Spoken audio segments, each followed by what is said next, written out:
तेत भंडारा ह्याची गंध, तेत भंडारा ह्याची गंध, भंडाराची तोडे बंध, तोची फोडे बांध अज्ञानाची. हा देव नसे व्यापारी, धंदा नाही पुजारी, येथे येथे ते नरनारी भाबळेची. बोला जय बाळूमामा. नमाष्टक. आधी नमो गजानना, आधी नमो गजानना, त्या गौरी हरनंदना, त्या गौरी हरनंदना. जेने चरित्र गायना स्फूर्ती मिळे, जेने चरित्र गायना स्फूर्ती मिळे. ब्रह्मा विष्णू महेश पुढे नमिले सावकाश, जये गुण त्रयांचा पास, जये गुण त्रयांचा पाश सुटो पाहे. ज्योतिबावाडी रत्नागिरी, जगदंबा माता कोल्हापुरी, ज्योतिबावाडी रत्नागिरी, जगदंबा माता कोल्हापुरी. विठोबा माझा पंढरपुरी, नमो आता. बालमुकुंद मुळे स्वामी, विश्वंभर श्रीगुरु नामी. नरसिंह सरस्वती ग्रामी, औदुंबरासी. अहो छत्रपतींची भवानी, तलवार दिली परतोजनी. जगतो हिंदू म्हणूनी अभिमानाने. भरतखंड जबरूदीप, माझी लक्षदीप तेथे असे. उजळती जाती पापताप, पाहूतया ते. लक्ष्मी केशव कुळस्वामी, आपण वसावे बुद्धिदामी. प्रतिभावन ती संयमी, असो द्यावी. आणि बाळूमामा स्वये येशी तरीच सोये, चरित्र गायना होये मज मुडाशी. बोला जय बाळूमामा. भक्तांनो, बाळूमामांचे अशाच प्रकारचे भावनिक, प्रेरणादायी आणि महत्त्वपूर्ण संदेश ऐकण्यासाठी आत्ताच आपल्या दिव्य अशा संदेशाला लाईक करून सबस्क्राईब करा. आपले हे संदेश जास्तीत जास्त भक्तांपर्यंत शेअर करा. घराघरामध्ये मामांचा भक्त हा घडला पाहिजे, हा मामांसमोर तुम्हीही संकल्प करा. आणि मामांचे सेवेकरी घडवण्याच्या या पुण्याच्या कार्याला तुमचाही हातभार नक्कीच लावा. बाळूमामांची तुमच्यावर 100% कृपा झाल्याशिवाय राहणार नाही. मग बोला जय बाळूमामा. भक्तांनो, आजच्या दैवी संदेशामध्ये मी तुम्हाला बाळूमामांची एक सुंदर अशी पवित्र कथा सांगणार आहे, जी तुम्हाला खूपच भावनिक करणार आहे. चला तर मग भक्तांनो, दिव्य अशा कथेला सुरुवात करूया. भक्तांनो, जे मामांचे पाय धरतात तेच मामांचे भक्त बनतात, मामांच्या परीक्षेत उत्तीर्ण होतात आणि त्यांना मामांची सेवा करण्याचे पाहिजे तसे स्थान प्राप्त होते. नेसायला धोतर खायला भाकर, नेसायला धोतर खायला भाकर असा साधासुधा राहणारा बाळूमामा परोपकारी दुसऱ्यांच्या कल्याणासाठी झटणार आहे, पण स्वतःसाठी कोणताही भोग सुख भोगत नाही. पण एकदा मेतके गावातल्या बळवंत पाटलाच्या घरी जाऊन त्यांच्याकडे आंबोळी खावी अशी त्यांना इच्छा झाली होती. श्रद्धावंत भोळ्या भाबड्या पाटलेली नाही, अनायासे आलेली उत्तम सेवेची संधी लाभली. अत्यंत भक्तीने तिने आंबोळ्या केल्या, पण आंबोळीचे जेवण म्हणजे दूध पाहिजे. आपल्या घरी तर दूध नाही, म्हणून बाहेरून दूध आणायच्या कारणाने, पण मामांना कळू नये म्हणून पदराखाली पेला लपवून ती बाहेर जाऊ लागली. मामांनी तिला विचारले, कुठे निघालीस? पाटलीन म्हणते, बाळूमामा, मी दूध आणायला जाते मामा. मामा म्हणाले, म्हशीला काय झाले? तिचं दूध का काढत नाहीस? पाटलीन म्हणते, मामा 6 महिने होत आले, म्हैस आटली आहे. मामा म्हणाले, मला याच म्हशीचे दूध खायचे प्यायचे आहे. पाटणीला मामांच्या बोलण्याचा अर्थ काहीच कळत नव्हता. ती बुचकळ्यात पडली. एवढ्यात मामा पुन्हा म्हणाले, मागं फिर, म्हशीजवळ रेडकून ये आणि दूध काढ. पाटलीन अति श्रद्धावान, ती लागलीच माघारी फिरली. रेडकू सोडून म्हशीपुढे बांधलं. दूध काढण्यासाठी भांडं घेतलं. आचळ धुवून पिळू लागताच दुधाच्या धारा स्त्रवू लागल्या. आश्चर्याने तिची मतीच गुंग झाली. आश्चर्याने आनंदाच्या भरात तिनं दूध काढलं, तापवलं. अत्यंत भक्तिभावाने दूध, गूळ आणि आंबोळीचं ताट मामांच्या पुढे ठेवलं. पुढे 6 महिने झाले तरी म्हैस दूध देत राहिल्यामुळे घरचे घरी दूध घरी उपयोगासाठी आले. मामांची वाणी ही परमेश्वराचीच वाणी आहे.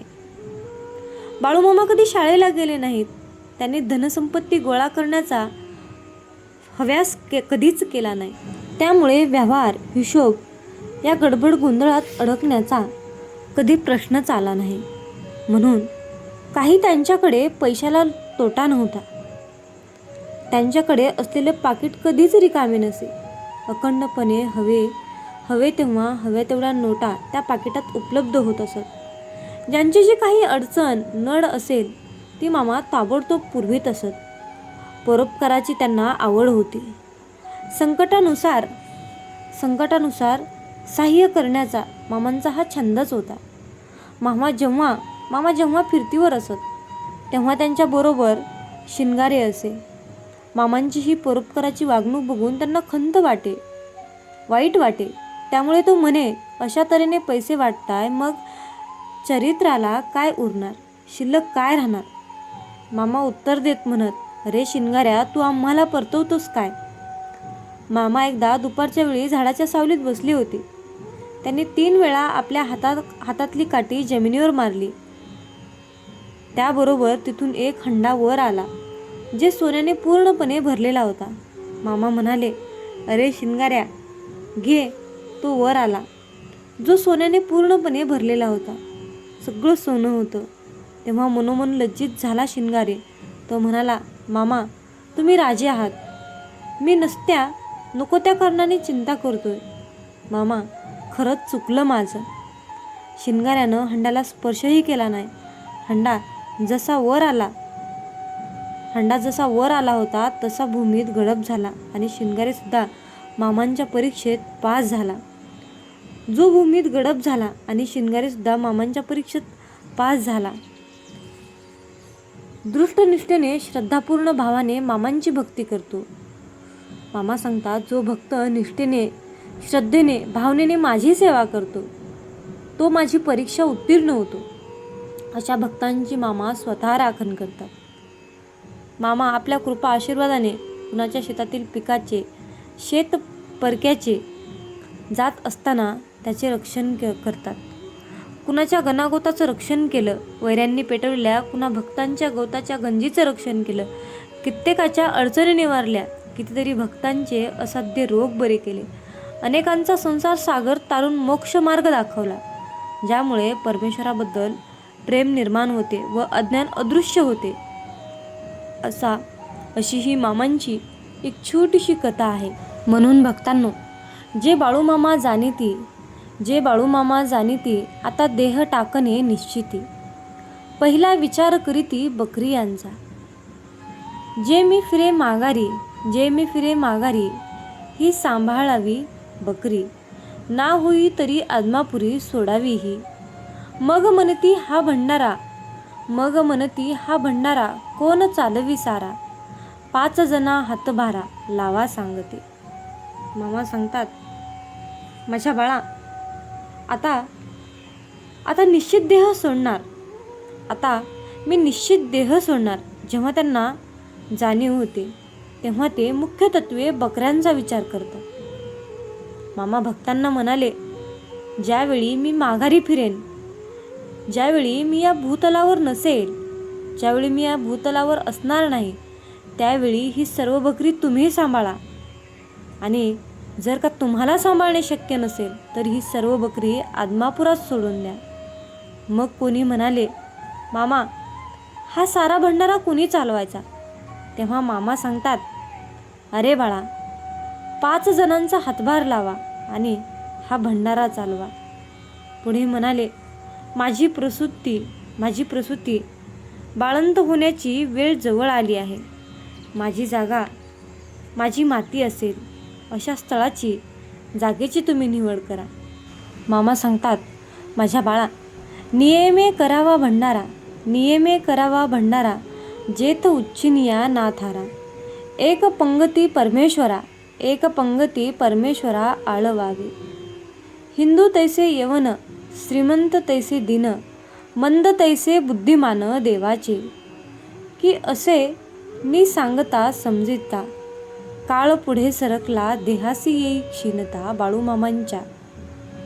काळ पुढे सरकता देहासी येई क्षीणता बाळूमामांच्या. भक्तांनो, याचा अर्थ असा आहे, मामा सांगतात, अरे बाळा, आयुष्यामध्ये नियमितपणे भंडारा उत्सव करावा. त्यामध्ये कसल्याही प्रकारचा बदल करू नका. यावेळी लहान मोठा, गरीब श्रीमंत, स्त्री पुरुष, उच्च नीच्च या बाबींना थारा देऊ नका. अहंकार हा गाळून टाका. सर्वजण एक व्हा. सर्वांना एकाच पंगतीत बसून तेच परमेश्वर या भावनेने देवाची आराधना, देवाची प्रार्थना करा.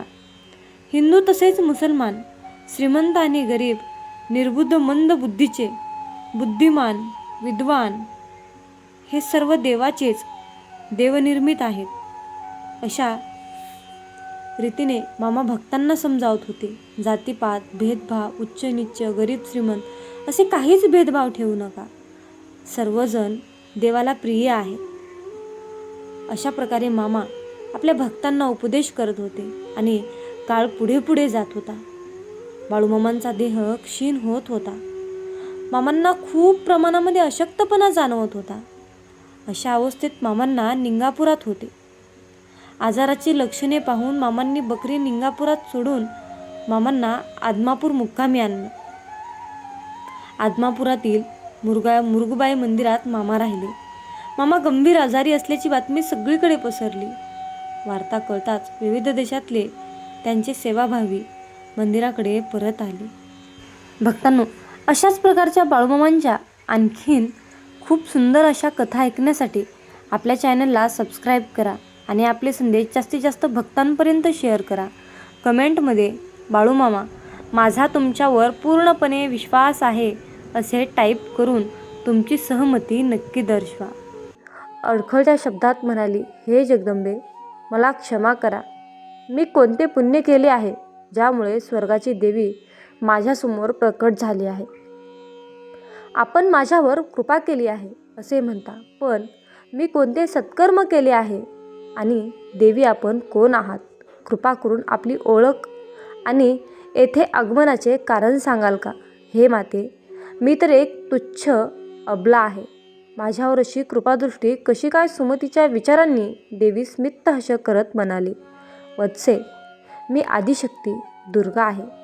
मी आदिमाता, सृष्टीची निर्मिती आणि पालन करते आहे.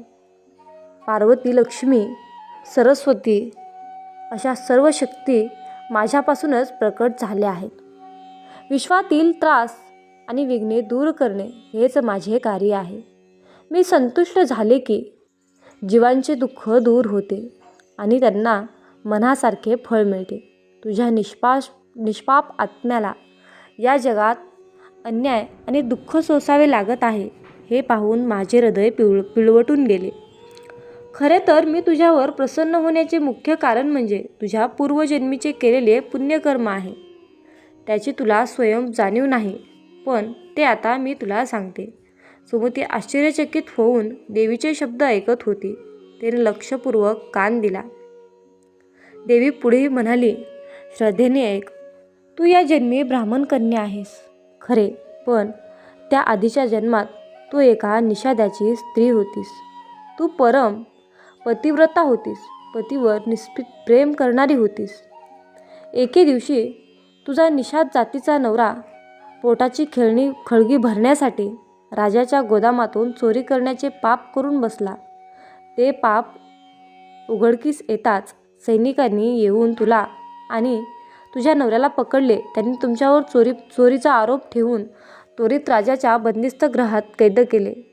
त्या कोळकटीतून तुम्हाला कोणतेही अन्नपाणी देण्यात आले नाही. दिवसाच्या दिवस उपाशी आणि तहानलेल्या स्थितीत त्या तुरुंगात तुमचे दिवस चालले होते.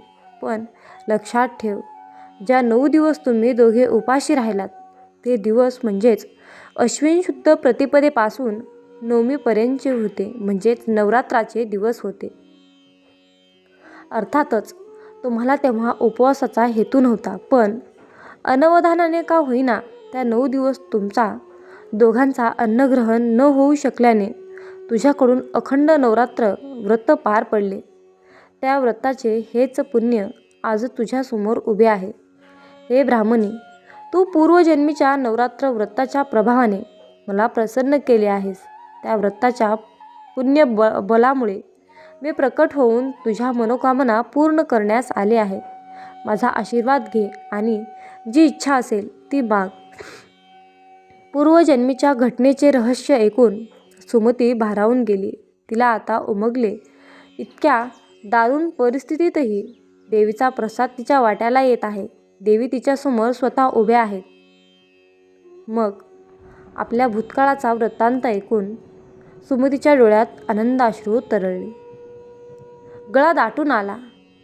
कृतज्ञतापूर्वक हात जोडून ती गदगद स्वरात देवीला म्हणाली, हे आदिमाते, खरंच मी फार भाग्यवान आहे की माझ्या पूर्वजन्मीच्या नकळत केलेल्या उपवासाचे फळ आज मला मिळत आहे.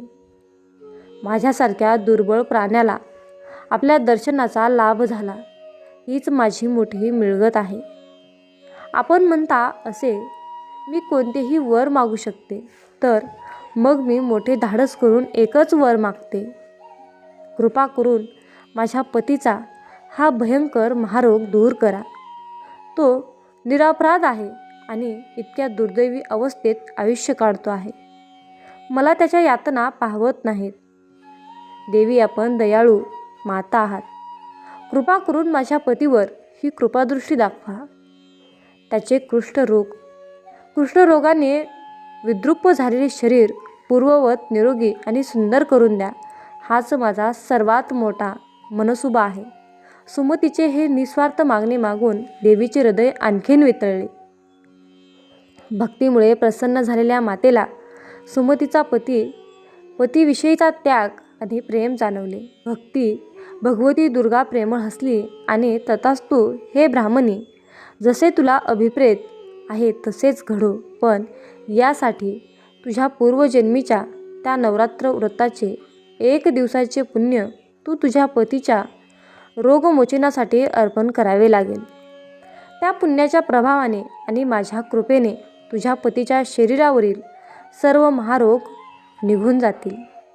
तो पूर्णपणे रोगमुक्त होईल आणि त्याचे सर्व शरीर सुवर्ण समान काती समान होईल. देवीची आज्ञा सुमतीने शौर्यधैर्य मानली. ती भक्तिभावाने म्हणाली, हो मा दुर्गे, आपला आदेश मान्य आहे. माझ्या उपवासाच्या पुण्याईतला 1 अंश मी माझ्या पतीच्या आरोग्यासाठी अर्पण केला आहे. ज्या क्षणी तिने हे उच्चारले त्या क्षणी एक चमत्कार घडला. सुमतीच्या पतीच्या अंगावरील सर्व कुरूप, फोड, जखमा आणि पांढरे चट्टे अदृश्य झाले. त्याची त्वचा वसंतातील सोनलोहारासारखी तेजस्वी स्वच्छ झाली. जी कातडी काही वेळापूर्वी कुरूप आणि विद्रूप होती ती आता सोन्यासारखी झळाळू लागली. बरेच दिवस दुर्धर रोगाने व्याकुळ झालेल्या त्या मनुष्याला एकदम हलकं आणि ताजतवानं वाटू लागलं. तो आश्चर्यकारक होऊन स्वतःच्या हातापायाकडे पाहू लागला. आपल्या पतीच्या शरीरात हा अद्भुत बदल होताना पाहून सुमती भारावून गेली. आश्वासाने तिने नवऱ्याकडे पाहिले. 1-2 क्षणापूर्वी जो व्याधिग्रस्त भिकारी होता तो आता तेजस्वी, रूपवान तरुणासारखा भासत होता. सुमतीच्या डोळ्यातील अश्रू यावेळेस आनंदाचे होते. तिने देवीकडे पाहिले. तिला उमगले की ही सर्व मायेची लीला दुर्गेच्या कृपेनेच घडली. ती देवीच्या आत्म्याला मनातल्या मनात पुन्हा पुन्हा एकदा नमन करू लागली. कृतज्ञतेने ओथंबून सुमतीने देवीसमोर हात जोडले आणि देवीची स्तुती सुरू केली. जय दुर्गे माता, तिन्ही जगतांची पालनहारणी आणि दुर्गती नशिनी जगदंबे, तुला कोटी कोटी प्रणाम. हे अंबे, दुःखाचे निवारण करणारे, रोगापासून मुक्ती देणारी, प्रसन्न झाल्यावर भक्ताच्या इच्छा पूर्ण करणारी आणि दृष्ट परवर्तीचा संहार करणारी तूच आहेस. विश्वाचे रक्षण करणारी, तुला मी शरण आले आहे. सुमतीने अशा प्रकारे भावपूर्ण प्रार्थना केली. ओथंबलेल्या तिच्या शब्दाचे देवीचे मन अधिक संतुष्ट झाले. भगवती दुर्गेने सुमतीच्या निर्व्याज भक्तीने प्रसन्न होऊन वरदान देण्याचे ठरविले. देवी प्रेमळ स्वरात सुमतीला म्हणाली, हे गुणवती ब्राह्मणी, मी तुझ्यावर अत्यंत प्रसन्न आहे. तुझ्या भक्तिभावाने केलेल्या स्तुतींनी मी संतुष्ट झाले आहे. म्हणून आशीर्वाद रूपाने सांगते, लवकरच तुझ्या पोटी उदयाल नावाचा एक तेजस्वी पुत्र जन्माला येईल. तो अतिशय बुद्धिवान, गुणी, धनाढ्य आणि कीर्तिमान होईल. त्याच्यात उत्तम सद्गुण असतील व तो जितेंद्रिय असेल. तुझ्यावर आलेली सर्व दुःख नाहीशी होतील आणि तुझे कुटुंब पुन्हा सुखी आणि समृद्ध होईल. ही माझी कृपा तुझ्यावर सदैव राहील. देवीचे मुखातून हे वरदान प्राप्त होताच सुमतीने आनंदाने तिच्या चरणांना स्पर्श करून वंदन केले. शेवटी सुमती आदराने म्हणाली, हे माते दुर्गा, माझी पुढील एकच विनंती आहे. जर आपण खरंच माझ्यावर पूर्ण प्रसन्न असाल तर कृपया मला नवरात्र व्रताचे पूजाविधी नीट सांगून द्या. ज्या पद्धतीने नवरात्राचे व्रत केल्यास आपण संतुष्ट होता ते सर्व विधी आणि त्या व्रताचे पुण्यफलही कृपा करून मला सविस्तरपणे वर्णन करा. भविष्यकाळात मी माझे कुटुंब श्रद्धेने या भक्तिभावाने ही पूजा आम्ही नेहमीच करू. आध्यात्मिक कामना पूर्ण करण्यासाठी हे व्रत अतिशय श्रेष्ठ आहे. हे पवित्र व्रत कोणत्याही तीर्थक्षेत्री, देवालयात अथवा स्वतःच्या घरातील पवित्र स्थळही निष्ठेने करावे. विधीचे पूर्ण पालन करावे. देव पारायणतेने केलेले व्रत नक्कीच फलदायी ठरते. देवी दुर्गेने या प्रकारे नवरात्र व्रताची संपूर्ण विधी आणि महिमा सुमतीला सांगितला. सुमती मनापासून त्या प्रत्येक शब्दाचे स्मरण करत होती. देवीचे वचन संपताच सुमतीने पुन्हा एकदा देवीला नमन केले. तिच्या डोळ्यात कृतार्थतेचे अश्रू दाटून आले होते. देवीने सुमतीला आशीर्वाद दिला व प्रसन्न हास्य केले. काही क्षणातच भगवती दुर्गा त्या स्थानावरून अंतर्धानात पावली. नवल म्हणजे तेजोमय रूप जसे अचानक प्रकट झाले होते तसेच एका क्षणात अदृश्यही झाले. सुमती आणि तिचे पती आश्चर्यचकित झाले. देवीच्या चरणांनी पावन झालेली ती जागा त्यांना कायमची पवित्र भासू लागली. देवी अंतर्धानात झाल्यानंतर सुमती आपल्या पतीसह पुन्हा गावाकडे परतली. नवऱ्याचे रूपांतर आणि सुमतीचे सुरक्षित आगमन पाहून गावकरीही चकित झाले. सुमतीच्या वडिलांना आपल्या क्रोधातून झालेल्या पापाची जाणीव झाली. निरपराधात कन्येला दिलेल्या शापाची आणि केलेल्या अन्यायाची खंत त्यांच्या मनाला सतत पोखरत होती. त्या दिवशी संतापाच्या भरात उच्चारलेले शब्द आठवताच त्यांच्या डोळ्यात अश्रू तरळले. ते धावत येऊन सुमतीच्या पायावर कोसळले व अपराधी स्वरात म्हणाले, लेकी, मला माफ कर. रागाच्या भरात मी तुला किती अमानुष शिक्षा दिली. मी पापी निर्दयी वडील ठरलो. कृपा करून मला क्षमा कर. असे म्हणत त्यांनी अश्रूंनी तिचे चरण ओले केले. सुमतीने घाईने वडिलांना उठवले आणि म्हणाली, बाबा, तुम्ही माझे जन्मदाता आहात. तुमचा तो रोगच माझ्यासाठी वरदान ठरला. त्या प्रसंगाविना मला देवीच्या कृपेचा अनुभव कसा मिळाला असता. कृपया स्वतःला दोष देऊ नका. मला तुमच्याविषयी मनात रागाचा कणही नाही. हे ऐकताच ब्राह्मणाने तिला आपल्या मिठीत घेतले. पिता पुत्री दोघांच्या डोळ्यामधून आनंदाश्रू वाहू लागले. ब्रह्मदेव पुढे म्हणाले, जसे देवींना भाकीत केले तसेच घडले. काळाने सुमतीच्या पोटी उदयन नावाचा तेजस्वी पुत्र जन्माला आला. सुमतीचा पती पूर्वीसारखा रोगमुक्त आणि तंदुरुस्त झाला. त्या दोघांनीही मोठ्या भक्तिभावाने दरवर्षी नवरात्र व्रत करू लागले. त्या व्रतामुळे त्यांच्या कुटुंबाला अखंड सुख समृद्धी संतती प्राप्त झाली. देवीच्या अनुग्रहाने त्यांचे जीवन धनधान्य हे बृहस्पती स्त्री पुरुष किंवा हे नवरात्राचे व्रत भक्तिपूर्वक करतात त्यांना भूतलावर सर्व सुख लाभतात आणि शेवटी त्यांना दुर्लभ असा मोक्षही प्राप्त होतो. या व्रताचे महात्म्य अमूल्य आणि अलौकिक आहे. तू हा जो प्रश्न विचारलास त्यामुळे सर्व जीवांचे कल्याण साधेल म्हणून तू धन्य आहेस. भगवती आदिशक्ती दुर्गा ही संपूर्ण जगताची पालनहार आहे. या महादेवीच्या शक्तीचा प्रभाव काळाच्या बुद्धीला पूर्णतः आकलन होणे कठीण आहे. ब्रह्मदेव कथा संपवून थांबले. महान व्रत कथेचे श्रवण करून देवगुरु बृहस्पतीचे हृदय परमानंदाने भरून आले होते. त्यांना अंगावर रोमांचक उभे राहिले होते. ते दोन्ही हात जोडून ब्रह्मदेवांना म्हणाले, हे जननीयता ब्रह्मदेवा, आपण माझ्यावर अपरंपार कृपा केलीत की अमृतासमान गोड अशी दुर्गा नवरात्र व्रताची महती मला ऐकवलीत. आपल्याशिवाय दुसरा कोण हे गूढ रहस्य सांगू शकला असता. माझ्या प्रश्नाचे समाधान करून आपण समस्त लोकांचे कल्याण होईल असे ज्ञान दिलेत, याबद्दल मी आपला शतशः ऋणी आहे. बृहस्पतींचे कृतज्ञ शब्द ऐकून ब्रह्मदेवानी त्याला आशीर्वाद दिला. देवगुरूने नमस्कार केला. त्या दिवसापासून बृहस्पतींनीही श्रद्धेने नवरात्र व्रताचे पालन सुरू केले, अशी आख्यायिका आहे. प्रिय भक्तांनो, अशा प्रकारे नवरात्र व्रताची ही पवित्र आणि अद्भुत कथा समाप्त होते. या कथेतून आपल्याला समजते की परमश्रद्धा आणि सबुरीने व्रताचे पालन केल्यास भगवती दुर्गा प्रसन्न होते.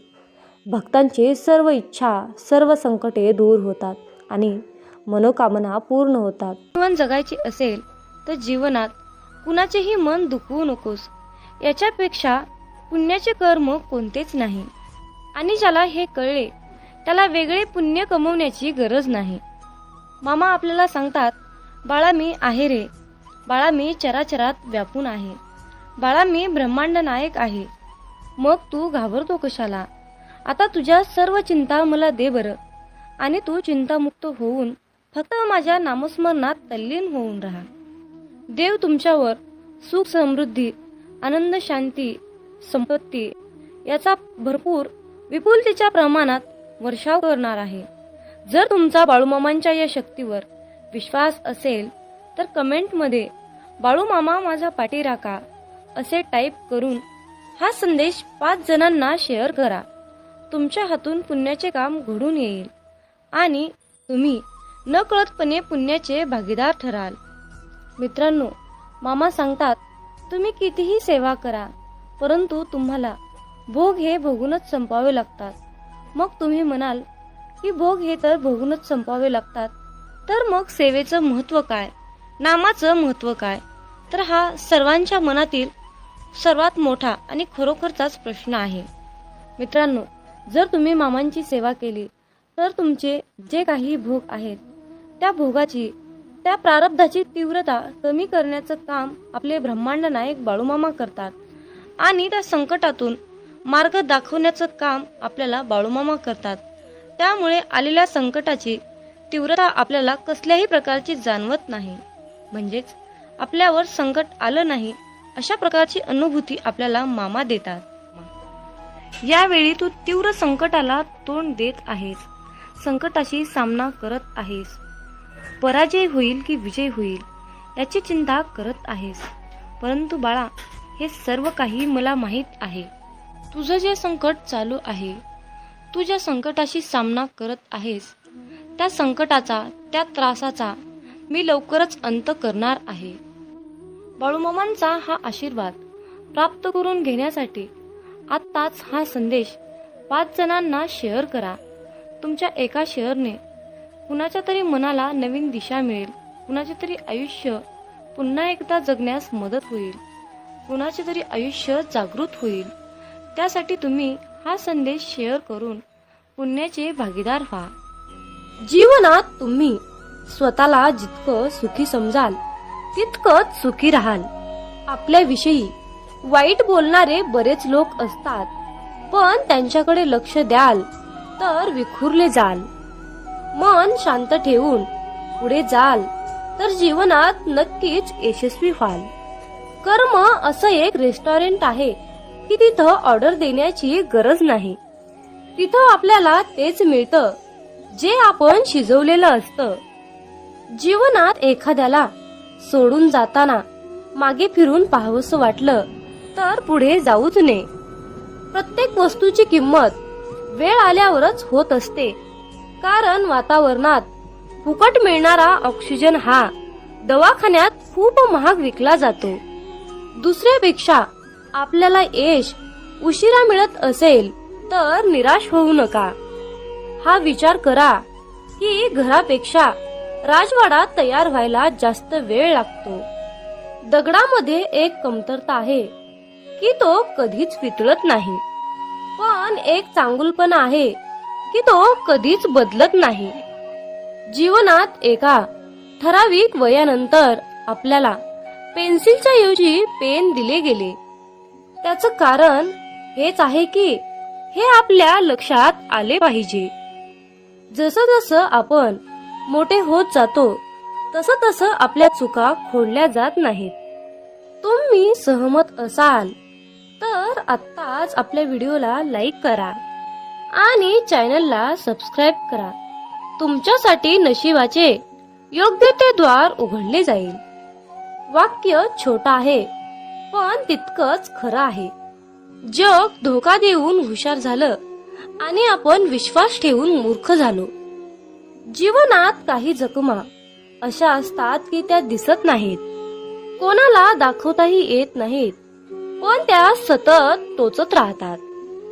जीवनात समोरच्याला माफ करता येतं, त्याचे अपराध विसरता येतात, पण त्यांच्यात पुन्हा एकदा मन गुंतून राहता येत नाही. स्वतःचं मन शांत करता आलं की सगळे गोंधळ आपोआप शांत होतात. मामा म्हणतात, माझ्या बाळा, एक गोष्ट नेहमी लक्षात ठेव, अपेक्षा हीच दुःखाचं सर्वात मोठं कारण आहे. जीवनात मानवी स्वभाव ओळखणं खूप अवघड आहे, कारण माणूस हा वेळेनुसार बदलतो. जेव्हा एक व्यक्ती दुसऱ्या व्यक्तीवर प्रेम करते तेव्हा ती म्हणते की मी तुझ्यासाठी जीव द्यायला सुद्धा तयार आहे. पण जशी वेळ बदलते तेव्हा तीच व्यक्ती म्हणते की मी तुझा जीव घेईन. त्यामुळे लक्षात ठेवा की सर्व काही बदलणार आहे आणि बदल ही एक शाश्वत गोष्ट आहे. मामा सांगतात, जीवनात ज्या ठिकाणी आपल्याला सर्वात शेवटी आमंत्रित केलं जातं त्या ठिकाणी कधीच जायचं नाही, कारण तुम्हाला तिथे बोलवण्याची कुणाचीच इच्छा नसते. त्यांनी तुम्हाला केवळ उपचार म्हणून बोलावलं असतं. अशा ठिकाणी जाऊन स्वतःचं महत्व कमी करून घेऊ नका. जोपर्यंत एखादी गोष्ट स्वतःहून कोणीच आपल्याला सांगत नाही तोपर्यंत ती गोष्ट विचारू नका. जर का तुम्ही एखाद्या व्यक्तीसाठी महत्वाचे असाल तर ती व्यक्ती तुम्हाला सर्व काही स्वतःहून सांगेल. आयुष्य बदलण्यासाठी सर्वांनाच वेळ मिळतो, पण वेळ बदलण्यासाठी परत आयुष्य कुणालाच मिळत नाही. म्हणून बाळा, ही एक गोष्ट नेहमी लक्षात ठेव, संघर्ष करणारा माणूस हा नेहमी एकटाच असतो, पण यशस्वी माणसाच्या पाठी सारं जग उभा असतं. त्यामुळे संघर्षाच्या वेळी जर तुम्ही एकटे असाल तर अजिबात वाईट वाटून घेऊ नका, कारण लक्षात ठेवा, संघर्ष हा नेहमी एकट्यानेच करायचा असतो. मामा म्हणतात, माझ्या बाळा, बदल हा एक जीवनाचा भाग आहे.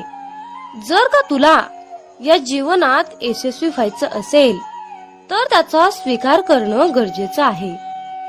जर का तुम्ही बदलाला विरोध करत असाल तर तुम्ही अशी संधी गमावू नका, ज्या तुम्हाला वाढण्यास आणि तुमचे ध्येय साधण्यास मदत करू शकतात. जीवनात बदल स्वीकारा आणि नवीन अनुभवासाठी खुले व्हा. जर का तुम्ही बदल स्वीकारण्यास तयार असाल तर होय बाळू मामा, मी तयार आहे, मला आशीर्वाद द्या असे टाईप करा. मित्रांनो, हा संदेश शेवटपर्यंत पाहिल्याबद्दल धन्यवाद. मग बोला बोला बाळू मामा.